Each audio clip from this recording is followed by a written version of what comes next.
करने का नोटिस मिला क्योंकि उसने कई महीनों से किराया नहीं भरा था। परेशान होकर वो एक लोकल स्टोरेज की नीलामी में गया। दरअसल उसे एक टिप मिली थी कि वहाँ किसी बॉक्स में एक खास गेमिंग रिमोट होगा जो अगर गैरेट को मिल गया तो उसके अच्छे पैसे बन सकते हैं। गैरेट ने $900 दे के एक स्टोरेज यूनिट खरीद लिया, ये सोचकर कि शायद उसे वो रिमोट मिल जाएगा। लेकिन डब्बे खोलने पर उसे कुछ भी खास नहीं मिला, सारा फालतू सामान। अपनी इस परेशानी में गैरेट ने नोटिस ही नहीं किया कि उसके पाँव के पास स्फीयर ऑफ डोमिनेंस और अर्थ क्रिस्टल पड़े थे।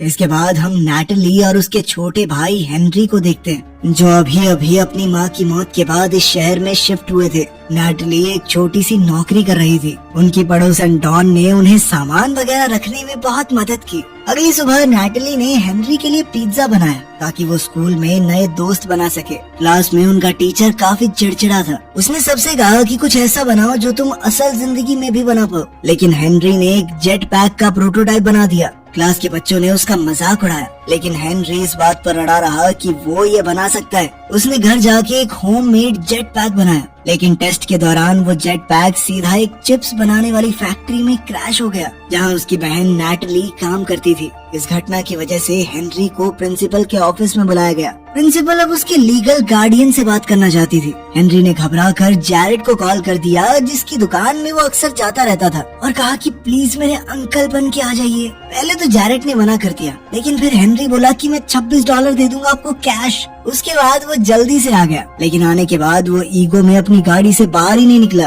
वो जा रहा था कि प्रिंसिपल खुद उसके पास आए। हुआ भी कुछ ऐसा ही, और पता नहीं कैसे प्रिंसिपल उसके प्यार में लट्टू हो रही थी। वो गैरेट पर लगातार डोरे डाल रही थी, लेकिन गैरेट सख्त लौंडा बन के वहाँ से निकल गया। इसके बाद गैरेट हेनरी को अपनी दुकान में ले आया जहाँ हेनरी की नजर उन दोनों खास चीजों पर पड़ी। हेनरी ने बहुत उत्सुक होकर पूछा कि ये है क्या। गैरेट ने कहा कि मुझे नहीं पता, ये तो मैंने नीलामी में खरीदे थे। उस डब्बे के अंदर क्लियर कट तरीके से लिखा हुआ था कि किसी भी कीमत पर इस स्फीयर और क्रिस्टल को एक साथ मत जोड़ना। लेकिन अब ये पढ़ने के बाद तो उनका और ज्यादा मन कर रहा था कि इनको जोड़ के देखते हैं ना क्या होगा, और उन्होंने किया भी बिल्कुल ऐसा ही। जिसके बाद वो अचानक से उस खाली गुफा में पहुंच गए। उनके हर कदम को स्टीव का भेड़िया डेनिस दूर से देख रहा था। अभी नैटली को ध्यान आया कि हेनरी स्कूल से अब तक वापस क्यों नहीं आया। वो डॉन के साथ उसे ढूंढने निकल पड़ी। एक ट्रैकिंग ऐप की मदद से उसने हेनरी के फोन की लोकेशन पता की। माइन के अंदर गैरेट और हेनरी को एक ओवरवर्ल्ड पोर्टल मिला। इतने में नैटली और डॉन भी वहाँ आ गए।